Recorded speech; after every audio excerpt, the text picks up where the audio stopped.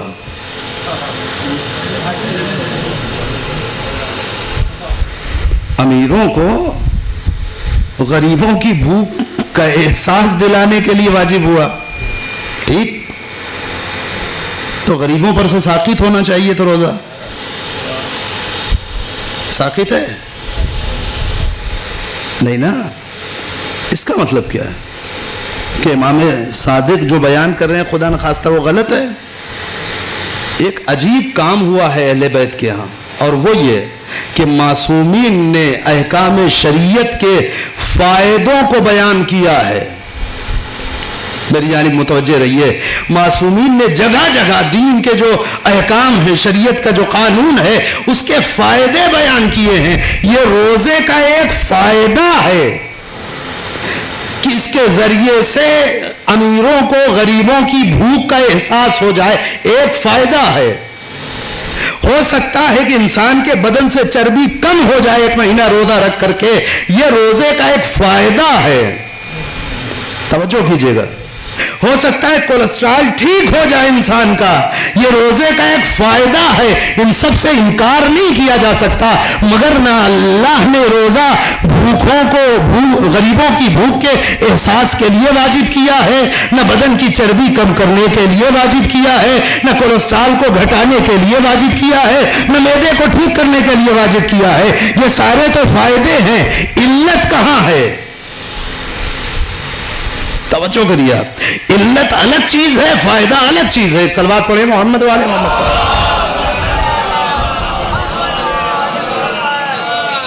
علت ایک الگ چیز ہوتی ہے اور فائدہ الگ ہوتا ہے. ایک بچہ خوب تیاری کر کے محنت کر کے امتحان میں گیا اور اچھے نمبر سے پاس جب ہو گیا تو اسے ایک میڈل دیا گیا. اب میں کہوں ہاں تو میں دیکھتا تھا کہ رات بھر جاگ کر کے یہ امتحان دیتا رہا تاکہ یہ میڈل حاصل کر سکے. کہا احمق ہے مولانا آپ, یہ تو ایک فائدہ ہے کہ اسے میڈل مل گیا, یہ تو ایک فائدہ ہے کہ اسے کچھ انعام مل گیا, یہ تو ایک فائدہ ہے کہ اسے اعزاز مل گیا, یہ تو ایک فائدہ ہے کہ اسے عزت مل گئی, مگر یہ امتحان اس میڈل کے لیے نہیں دے رہا تھا. اس کی علت کچھ اور تھی, اس کا سبب کچھ اور تھا. علت کون بتائے گا کہ نماز کیوں واجب کی گئی, روزہ کیوں واجب کیا گیا, ایمان کیوں واجب کیا گیا؟ معصومین نے ایسا لگتا ہے کہ ذمہ داریوں کو بانٹ لیا ہے. ہر امام نے عبادتوں کا فائدہ بتایا ہے, علت اپنی جدہ کے لیے چھوڑ دیا. کہ اگر علت سمجھنا چاہتے ہو جاؤ خطبہ فدق پڑھ کے دیکھو. صلوات پڑھے محمد والے محمد کو. علت تنہا ایک جگہ پہ بیان کی گئی ہے, اور وہ علت کہاں بیان ہوئی ہے؟ خطبہ فدق میں احکام شریعت کی علتیں بیان کی گئی ہیں. کیوں ایسا کیا خدا نے؟ اب بہت سی چیزیں ہیں اس میں, مگر میں اپنے موضوع کے لیے ایک لفظ تک پہنچنا چاہتا ہوں. چنانچہ شہزادی حمد پروردگار کے بعد ایک جگہ سے گفتگو شروع کر رہی. خطبہ فدق میں فدق کا قضیہ تو بہت تھوڑا سا ہے, جبکہ خطبہ بہت طویل ہے اور پڑھنے سے تعلق رکھتا ہے.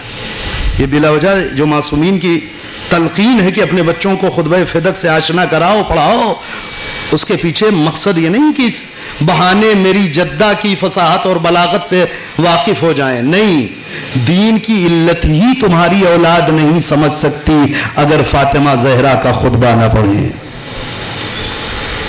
ہو سکتا ہے آج دیکھیں نماز کے لیے کتنے فائدے بیان کرتے ہیں. فلاں سائنٹسٹ نے کہہ دیا صاحب، اب وہ فیس بک پہ چلے گا، وہ واٹس ایپ پہ چلے گا، وہ فلاں عیسائی ہے اور فلاں مجوسی ہے اور فلاں یہودی ہے اور فلاں جو ہے یہ ہے، مگر اس نے نماز کے یہ فائدے بیان کر دیے. کیا خدا نے نماز اسی لیے واجب کی ہے؟ بس اب گھٹنوں کا درد ٹھیک ہوتا ہے، آرتھرائٹس جو ہے وہ اس کی بیماری میں آرام ملتا ہے، اور انسان کی صحت ٹھیک رہتی ہے، اور صبح اٹھ کر کے ایک بہترین ورزش ہے اور بہترین کثرت ہے. ہو سکتا ہے یہ سارے فائدے ہوں نماز کے، اس سے انکار نہیں ہے، مگر نماز اس لیے واجب نہیں کی گئی ہے کہ آپ کا گھٹنا ٹھیک ہو جائے. واجب کیوں کی گئی ہے؟ وہ علت کیا ہے، سبب کیا ہے؟ بات سمجھ میں آ رہی ہے؟ اگر علت کو سامنے رکھے انسان اور اس کو ہدف بنائے تو فائدے اپنے آپ ملتے ہیں. عزیزو، گرمی ہے مگر میں جملہ کہہ رہا ہوں، آپ اسے یاد کر لیں. آپ کہہ سکتے ہیں کہ مولانا فرق کیا ہے؟ ہم فائدہ ہی دیکھ کر کے اگر کام کریں تو اگر آپ نے اس فائدے کو نظر میں رکھا تو ضروری نہیں کہ علت تک پہنچ جائیے، لیکن اگر علت کو نظر میں رکھ کے عمل کریں گے تو فائدہ خود بخود ملنا شروع ہو جائے گا. بات سمجھ رہے ہیں؟ اگر بچے نے انعام میں دیکھا کہ مثلا سائیکل ہے، باپ نے کہہ دیا کہ اگر تم 90% لے آؤ گے تو میں تمہیں یہ سائیکل دلاؤں گا. بچہ سائیکل دیکھ رہا ہے، کیا باپ چاہتا ہے کسی طریقے سے اس کو سائیکل والا بنا دے؟ توجہ کریں آپ، دونوں کے مقصد میں فرق پیدا ہو گیا. بچہ رات بھر جاگ رہا ہے، محنت کر رہا ہے، کیوں؟ تاکہ سائیکل تک پہنچ جائے. باپ نے یہ انعام کیوں رکھا ہے؟ تاکہ سائیکل والا بن جائے. میرا بچہ بھی محلے میں سائیکل لے کر کے ٹہلے، میں بھی فخر کروں کہ میرے بچے کے پاس سائیکل ہے. چاہے نہیں، باپ جس بلندی سے دیکھ رہا ہے وہاں سائیکل کی کوئی حیثیت نہیں ہے. بچہ جس پستی سے دیکھ رہا ہے وہاں سائیکل ہی سب کچھ ہے. توجہ کریں آپ، ہے نا؟ بندہ جس پستی سے دیکھ رہا ہے وہاں جنت ہی سب کچھ ہے. خدا جس بلندی پہ لانا چاہتا ہے اس بلندی کے مقابلے جنت کچھ نہیں ہے. توجہ، ہم تمہیں اس بلندی پہ دیکھنا چاہتے ہیں کہ اگر مٹی کی جنت بنا کے 2 درہم میں بیچ دو تو میں لینے والے کو جنتی بنا دوں. تو اپنی شعور کو بلندی تک لے کر کے آؤ، تم اپنی فکر کو ذرا بلند کرو. لیکن ہماری مشکل یہ ہے کہ بالکل اسی 5 برس کے 6 برس کے 8 برس کے بچے کی طرح سوچ رہے ہیں کہ اگر یہ سائیکل مل جائے بس. تو اگر نظر انعام پر ہوگی، نظر فائدے پہ ہوگی تو ضروری نہیں کہ علت تک پہنچے. کیوں؟ اس لیے کہ اگر کسی راستے سے اور سائیکل ملنے کا امکان پیدا ہو گیا اسی دن محنت ختم ہو جائے گی. ہوگا یا نہیں ہوگا؟ دادا ابا نے دیکھا کہ بیچارہ رات بھر سوتا نہیں ہے اور جاگ جاگ کر کے پڑھ رہا ہے، نہ کھانے کا ہوش نہ پینے کا ہوش اور نہ کھیلنے جاتا ہے، نہ کچھ، ہر وقت لگا ہوا ہے. میں خیریت تو اتنی تبدیلی کیسے آ گئی؟ کہ آپ کو پتہ نہیں ہے؟ دادی نے بتایا. آپ کو پتہ نہیں ہے؟ صاحبزادے کو انہوں نے کہہ دیا کہ اگر 90% نہیں آیا تو سائیکل نہیں ملے گی. اب دادا بیچارے محبت میں پریشان کر کے رکھ دیا پوتے کو. بالکل نہ بیٹا ٹھیک ہے، تم محنت کرو اچھے سے، کوئی مشکل نہیں، میں تمہیں سائیکل دلاؤں گا. اگر کسی اور راستے سے فائدے کے ملنے کا تصور پیدا ہوا، علت گئی. جب تک گھٹنے کا علاج سمجھ کے نماز پڑھتے رہو گے، جس دن گھٹنے کی دوا ملی نماز گئی. جب تک معدے کا فائدہ سمجھ کے روزہ رکھتے رہو گے، جب تک معدہ ٹھیک رہے گا روزے کا دل بھی نہیں کرے گا.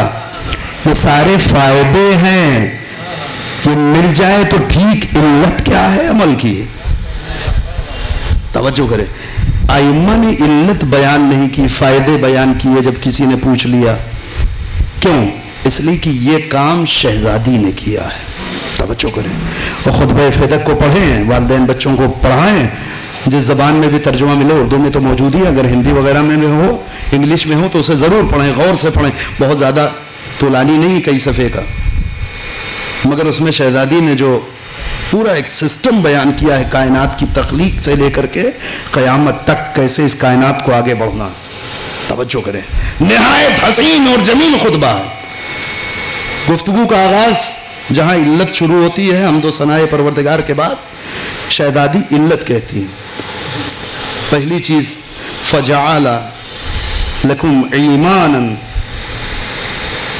تطہیرا لکم عن الشرک، یہ جو اللہ نے ایمان تمہارے لیے واجب قرار دیا ہے اس لیے تاکہ اس کے ذریعے سے تمہیں شرک سے پاک کیا جا سکے۔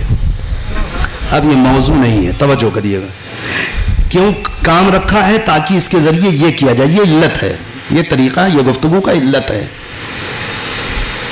وَالصَّلَاةً تَنزِيهًا لَكُمْ عَنِ الْكِبْرِ، اور نماز اس لیے واجب کی تاکہ تمہیں تکبر سے بچایا جا سکے۔ ہم نے تو آج تک نماز کا یہ فائدہ سنا ہی نہیں تھا، ہم تو نماز کے بہت سارے فائدے جانتے تھے، مگر ہمیں کیا معلوم کہ نماز تکبر سے بچاتی تھی۔ اصل علت ہی نماز کی تکبر سے بچانا ہے۔ یہ فاطمہ زہرا کا خطبہ ہے، نماز اس لیے واجب کی تاکہ تمہیں تکبر سے محفوظ رکھا جائے۔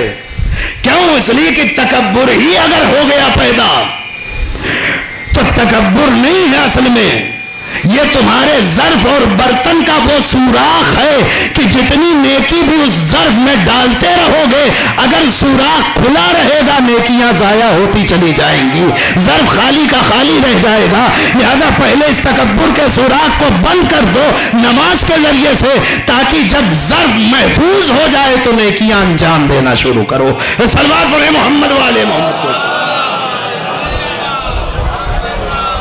جیسے کوئی انسان ایک جھولا، ایک تھیلا لے کر کے مارکیٹ جائے اور نیچے سے تھیلا جو ہے وہ پھٹا ہوا ہو، وہ چیزیں خریدتا جائے، تھیلے میں رکھتا جائے، گھر تک کیا لے کے آئے گا؟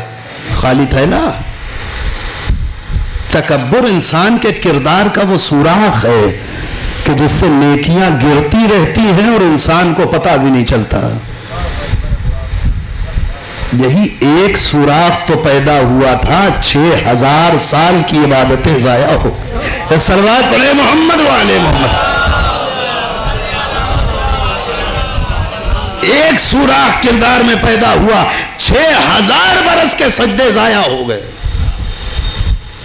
ابا واستکبرا، متکبر ہو گئے، تکبر کیا تم نے۔ یعنی یہ تکبر تھا کہ جو شیطان کی 6000 برس کی عبادتیں لے گیا۔ لہذا شہزادی فرماتی کہ نماز اس لیے واجب کی گئی۔ اب نماز کا تکبر میں آپس میں کیا کنیکشن ہے؟ میں نے بعض موقعوں پہ پڑھا بھی ہے، پھر کبھی پڑھوں گا انشاءاللہ، توجہ کیجئے گا۔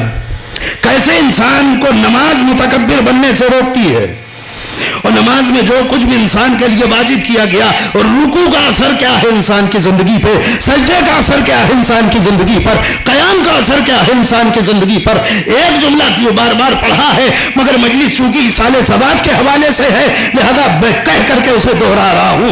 شاید بہت سے لوگ ہوں کہ جنہوں نے نہ سنا ہو، لیکن میں نے پڑھا، مجھے یاد ہے۔ 2 سجدے رکھے گئے ہر رکعت میں انسان کے ساتھ۔ ابھی پوری نماز کی گفتگو نہیں ہے، نماز میں معراج کا عالم کہاں ہے؟ سجدہ۔ بہت توجہ کیجئے گا۔ امام علی نے جہاں فلسفہ بیان کیا ہے، کہا یہ بتاؤ، معلوم ہے کہ قدرت نے ہر رکعت میں 2 سجدے کیوں رکھے؟ کیا مولا بیان کیجئے۔ کہا دیکھو، جب پہلی بار سجدے میں سر رکھنے کے لیے جھکو تو اس خیال کے ساتھ کہ ہم تو کچھ تھے ہی نہیں، یہی خاک تھے۔ آپ دیکھیے نماز کا تکبر سے رشتہ کیا ہے۔ جب پیشانی کو خاک پہ رکھو تو اس احساس کے ساتھ، مالک ہم تو کچھ نہیں تھے، یہی خاک تھے۔ اور جب پہلے سجدے سے سر اٹھاؤ تو اس احساس کے ساتھ کہ تو نے اسی خاک ہی سے تو ہمیں بلند کیا ہے، نکالا ہے. توجہ کیجئے. اور اب درمیان میں بیٹھو، ایک جملہ کہو استغفر اللہ ربی واتوب الیہ. خوب توجہ کیجئے گا. پھر سجدے میں سر رکھو اس احساس کے ساتھ کہ جب اٹھایا تھا تو ہمیشہ کے لیے تھوڑی نہ اٹھایا تھا، ایک دن پھر اسی خاک میں ملا دے گا. اور جب دوبارہ سجدے سے سر بلند کرو تو اس احساس کے ساتھ کہ خاک میں بھی ہمیشہ کے لیے نہیں ملایا تھا، ایک دن آئے گا کہ دوبارہ قبر سے پھر اٹھائے گا. توجہ کیجئے گا. اے عزیزو، ہر رکعت میں 2 سجدے، ہر رکعت میں 2 سجدے، دن بھر میں 5 نمازیں، تمام نمازوں میں 17 رکعت، ہر رکعت میں 2 بار انسان کو موت بھی یاد دلائی جا رہی ہے، قبر بھی یاد دلائی جا رہی ہے، حساب و کتاب بھی یاد دلایا جا رہا ہے. اگر انسان صرف سجدے ہی سمجھ کے کرنے لگے، کیا مشکل ہے، ممکن ہے کہ مصلی چھوڑنے کے بعد کسی کے سامنے اکڑ تو جائے، تکبر پیدا تو ہو جائے.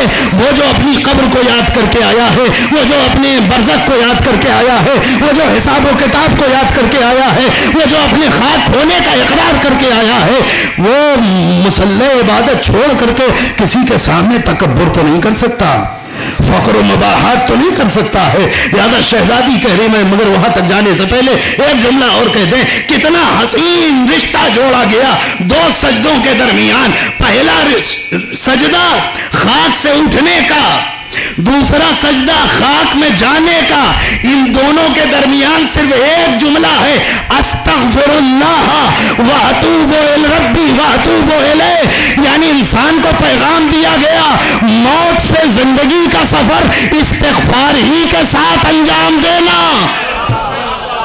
صلوات پڑھے محمد والے محمد پر. یہ جو چند لمحے کی سانس مل رہی ہے زندگی اور موت کے درمیان، اس میں چاہیے کیا؟ استغفار. لہذا استغفر اللہ ربی واتوب الیہ. اور کچھ نہیں کہلوایا گیا کہ اس میں ہر لمحہ انسان اپنا استغفار میں گزار دے.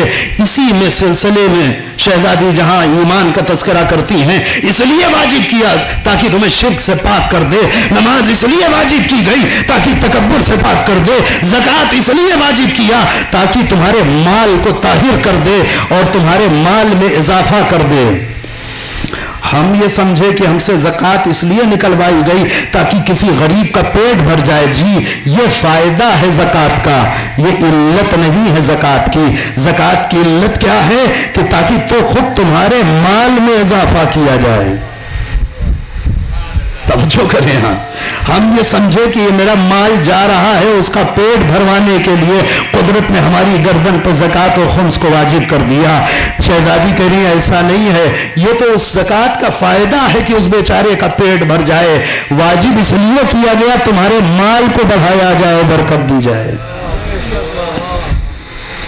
اب سمجھ میں آیا میں کیوں تاکید کر رہا تھا، کیوں معصومین نے تاکید کیا ہے کہ شہزادی کے خطبے کو اپنے بچوں کو پڑھاؤ. کیوں؟ اس لیے کہ اگر علت سمجھ لیں گے تو عمل آسان ہو جائے گا. آخر چلتے چلتے ساری درمیان کی گفتگو چھوڑیں، اسی خطبے میں، خطبہ فدقیہ میں شہزادی نے ایک فقرہ آگے بڑھ کر کے کہتی وَبِرًّا وَالِدَيْنِ.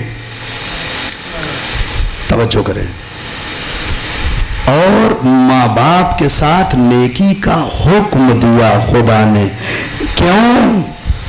تاکہ خدا کے عذاب سے تمہیں پناہ دے. خدا اپنے عذاب سے پناہ میں رکھنے کے لیے تمہاری گردن پر واجب کرتا ہے کہ اپنے ماں باپ کے ساتھ نیکی کرو. یہ خطبہ فدق میں ہے، شہزادی نے علت بیان کی. مقصد یہ نہیں ہے کہ اس سے ان کی زندگی گھٹ بڑھ جائے گی.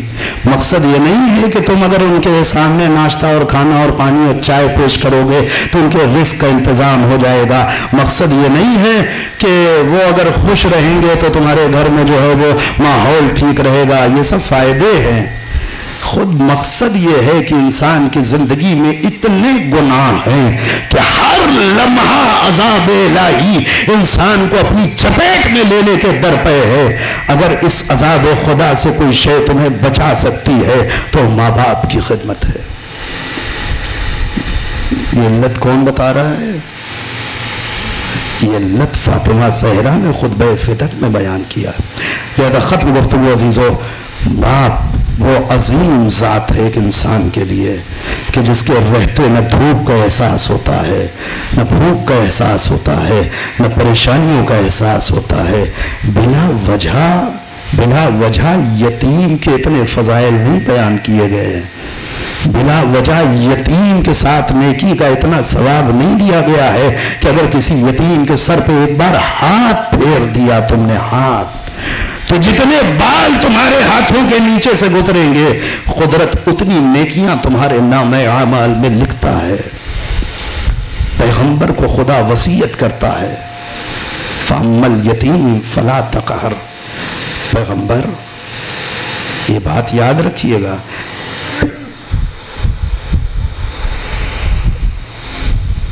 دیکھیے کسی یتیم کو جھڑکیے گا نہیں، پیغمبر سے، وہ پیغمبر کے جو خود یتیم رہ چکا، وہ پیغمبر کے خود جس کے بچپن ہی میں باپ کا سایہ سر سے اٹھ چکا ہو، اور بار بار پیغمبر سے گفتگو میں اللہ نے یتیمی کا تذکرہ کیا ہے. ابھی کل تاریخ گزری ہے وفات ہے پیغمبر کی. توجہ کریں، میں ایک جملہ کہوں عزیزو، ایک جگہ پہ خدا احسان کے انداز میں گفتگو کر رہا ہے. الم یجد کا یتیمن فآوا. کہ میرے پیغمبر کیا ہم نے آپ کو یتیم پا کر کے پناہ نہیں دی؟ مالک یہ لب و لہجہ کوئی اچھا نہیں لگتا. پیغمبر اگر یتیم تھا تو یتیم کیا کس نے تھا؟ تم نے. پیغمبر کے سر سے باپ کا سایہ اٹھایا کس نے تھا؟ تم نے. اور پھر تم نے اگر پناہ دی تو احسان کون سا کیا؟ نبی تیرا، پیغمبر تیرا، بندہ تیرا، منصبدار تیرا، اس میں احسان کی کون سی بات ہے؟ علم یجد کا یتیمن فآوا. اے میرے پیغمبر کیا میں نے آپ کو یتیم پا کر کے پناہ نہیں دے دی؟ مالک یتیم بھی تو نے ہی کیا تھا. سر سے باپ کا سایہ کس نے اٹھایا؟ پیغمبر کے اللہ نے. معبود تو اس میں احسان والی کون سی بات ہے؟ عجب نہیں خدا کہے خاموش، تم سمجھے نہیں ہو. میں احسان یا جتا نہیں رہا ہوں، کسی کا احسان یاد دلا رہا ہوں. کوئی تھا کہ جو اس یتیمی کے عالم میں تمہیں اپنی آغوش میں لیے ہوئے تھا. ایک جملہ کہوں دیدو، اگر کسی عام یتیم بچہ، مومن ہو، منافق کا ہو، کافر کا ہو، کوئی یتیم بچہ اور کوئی انسان اس کے سر کے اوپر دست شفقت پھیر دے، اس کے سر کے بال اس کے ہاتھوں کے نیچے سے گزر جائیں، تو خدا اس انسان کے نام اعمال میں جتنے بال اس بچے کے سر میں ہیں اس کے برابر نیکیاں لکھتا ہے. آپ بتائیں کہ جس کا ہاتھ بار بار خاتم المرسلین کے سر پہ گزرا ہو. خدا یہ کہہ رہا ہے پیغمبر دیکھیں یتیم کو جھڑکیے گا نہیں، جو پیغمبر خود یتیمی کا داغ دیکھ چکا ہو. توجہ کریں آپ. کیوں ایسا؟ اس لیے کہ جو یتیم ہوتا ہے وہی جانتا ہے کہ باپ کا سایہ کیا ہے. توجہ کریے آپ. اور زندگی یقیناً بہت دشوار ہے یتیمی کے بعد، بہت دشوار ہے. بہت قسمت سے کچھ لوگوں کو کچھ خوش نصیب رشتہ دار مل جاتے ہیں تو خدا کا شکر ادا کریں، ورنہ بس یتیمی ہے اور خدا ہے. لہذا پیغمبر سے خدا کی گفتگو ہے کہ یتیموں کا خیال رکھیں. ختم گفتگو عزیزو، باپ کا سایہ عظیم سایہ ہے.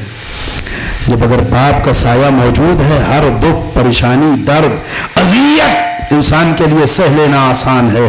لیکن اگر باپ کا سایہ سر پہ نہیں ہے تو زمانے کی جھڑکیاں ہیں، لوگوں کے تانے ہیں، لوگوں کی طنز بھری نظریں ہیں، لوگوں کے اعتراضات ہیں، زندگی گزارنے میں بھی طرح طرح کے اشکالات ہیں، اور نہ جانے کتنی پریشانیاں ہیں. جسے ایک یتیم درک کرتا ہے۔ ختم کروں گفتگو عزیزو، اور یتیمی کا داغ ایسا داغ ہے کہ خدا ہر جوان اور بچے کے سر کے اوپر اس کے باپ کا سایہ باقی رکھے ہے۔ وہ داغ ہے کہ جسے 4 برس کی بچی نے کربلا سے کوفے اور کوفے سے شام کے راستوں میں محسوس کیا ہے۔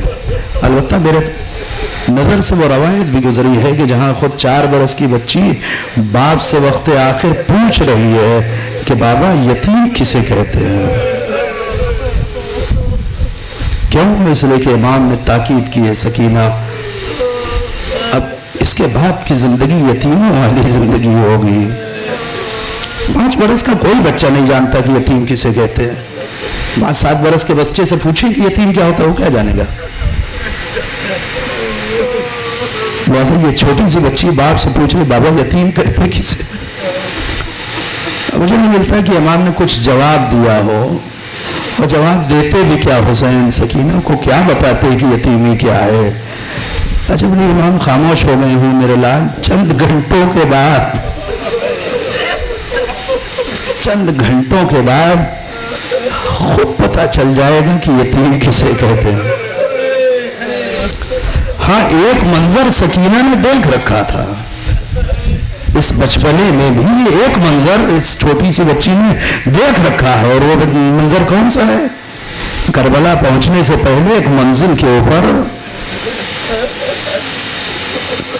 جب امام کو کوفے کی طرف سے آتے ہوئے 2 سوار ملے ہیں، اور امام نے اپنے ایک صحابی کو بھیج کر کے انہیں بلایا ہے، اور دونوں نے آ کر کے امام سے جو کچھ بیان کیا ہے، امام کی آنکھوں سے اشک جاری ہوئے، خیمے میں آئے، جناب زینب سے کہتے ہیں زینب فلاں خیمے میں صندوق ہے، اسے کھولو، اس میں ایک بندہ رکھا ہوا ہے،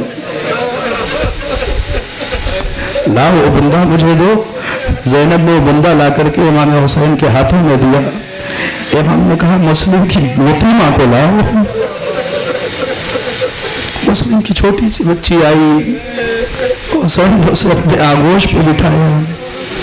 جو بچی ہمیشہ حسین کے آغوش میں رہتی ہے وہ بھی قریب کھڑی ہے، وہ دیکھ رہی ہے۔ حسین نے اس کے سر پہ ہاتھ پھیرا، اسے سینے سے لگایا، پیار کیا، اور اپنے ہاتھوں سے وہ بندے کھول کر کے حسین نے مسلم کی یتیمہ کے کانوں میں پہنائے۔ چھوٹی سی بچی دیکھ رہی کہ یتیم کسے کہتے ہیں۔ توجہ کریں آپ، مگر بالکل الٹا وہ حسین کے جو دوسروں کے یتیم کے ساتھ یہ سلوک کرتے ہوں۔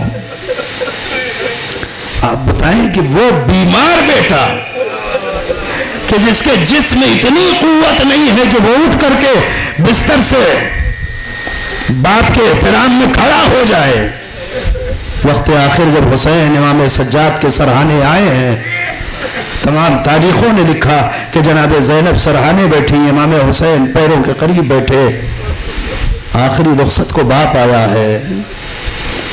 اور خدا یہ منظر کسی بیٹے کو نہ دکھائے، اس لیے کہ قانون یہ ہے کہ وقت آخر باپ کے سرہانے بیٹے ہوں، مگر یہ کربلا عجب داستان یہ ہے، جوان بیٹے کے سرہانے بوڑھا باپ آیا ہے۔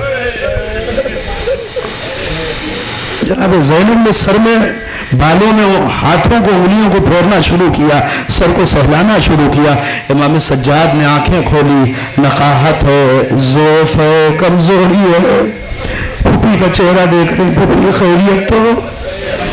کہتے بیٹا باپ سے ملو، بابا وقت آخر رخصت کے لیے آئے ہیں۔ امام سجاد نے اوپر سے نیچے تک باپ کو اس حال میں دیکھا، پہلا جملہ آپ یہ بتائیں، پہلا جملہ حسین کو دیکھ کر کے امام سجاد کہتے ہیں اینا امون العباس، پھوپھی عباس کہاں ہے؟ چچا عباس کہاں ہے؟ میرا بھائی علی اکبر کہاں ہے؟ کیوں؟ اس لیے کہ حسین کی جو تصویر ہے اس وقت، وہ جگہ جگہ جسم کے اوپر لباس پہ خون کے دھبے لگے ہیں، زخم لگے ہیں، زخموں سے خون بہ رہا ہے۔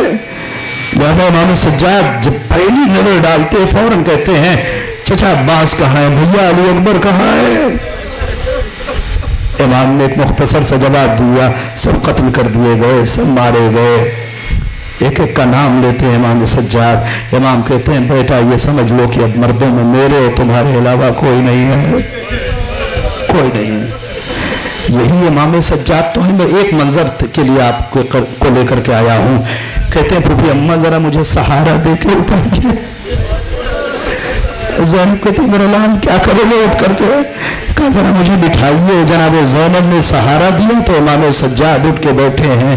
کہا پھوپھی اماں ذرا میرا عصا لائیے اور میری تلوار لائیے۔ بیٹا کس چیز کا ارادہ ہے؟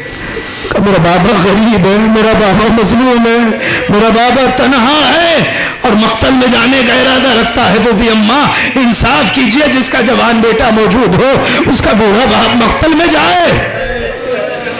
میں عصا پہ سہارا کروں گا، تکیہ کروں گا اور تلوار سے اپنے بابا کے دشمنوں سے دفاع کروں گا، جنگ کروں گا۔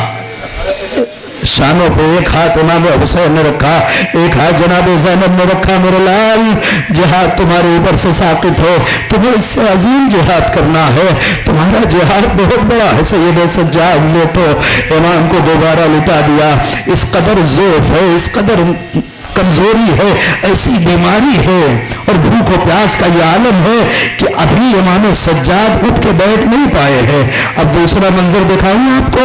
تھوڑی دیر گزری ہے کہ زمین کربلا ہل رہی ہے، سیاہ آندھیاں چل رہی ہیں، فرات کا پانی نیزے چل رہا ہے۔ ایسا وحشت کا عالم ہے کہ جناب زینب دوڑتی ہوئی امام سجاد کے خیمے میں آئی، کہتی میرے لال غصے آنکھیں کھولو، دیکھو کیا قیامت آنے والی ہے، یہ کیسا کائنات دگرگوں ہونے کے قریب ہے۔ امام اسی نقاہت میں کہتے پھوپھی اماں ذرا خیمے کا پردہ ہٹائیے۔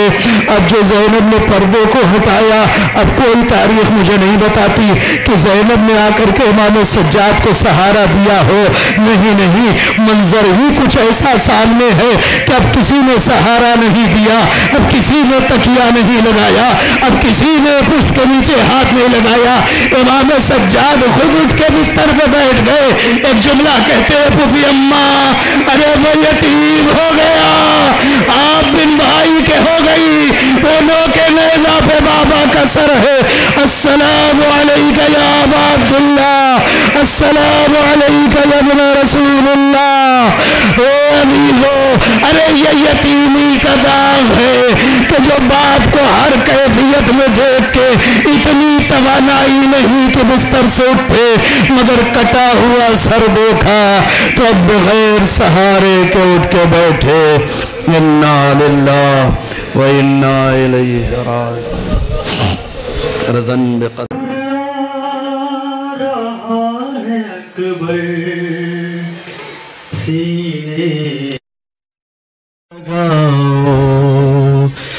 مہمان کو ہمارے، مہمان کو ہمارے خیمے میں لے کے آؤ،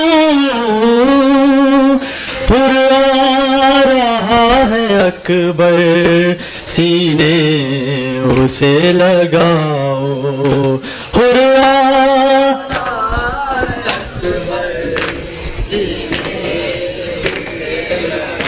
مہمان کو ہمارے، مہمان کو ہمارے خیمے میں لے کے آؤ، ہرا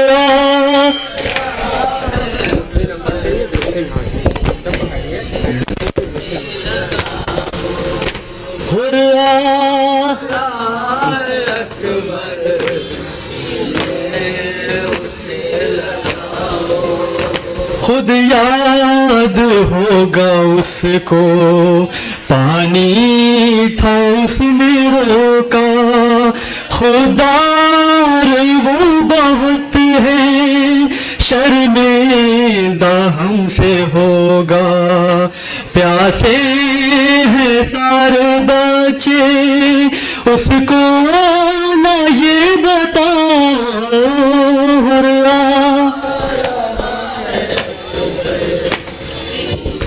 جزاک اللہ۔ رہا ہے اکبر سینے اسے لگاؤ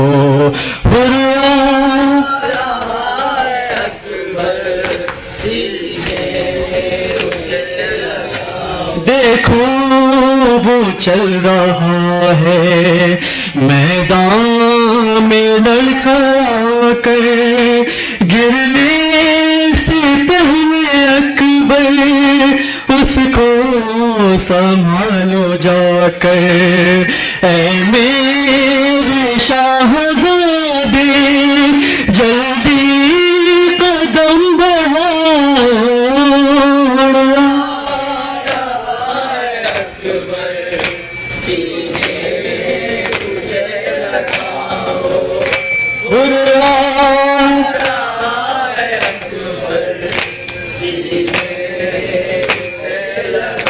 جس دم بڑی کی بیٹی نے بھی یہ صدائیں آنسو بہا کے اس کو دینے لگی دعائیں بچوں سے پھر یہ بولی ان کو گلے لگاؤ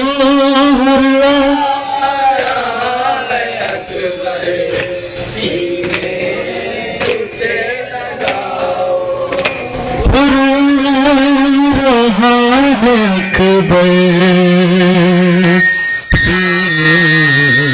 سے لگاؤ مہمان کو ہمارے مہمان کو ہمارے خیمے میں لے کے آؤ حسین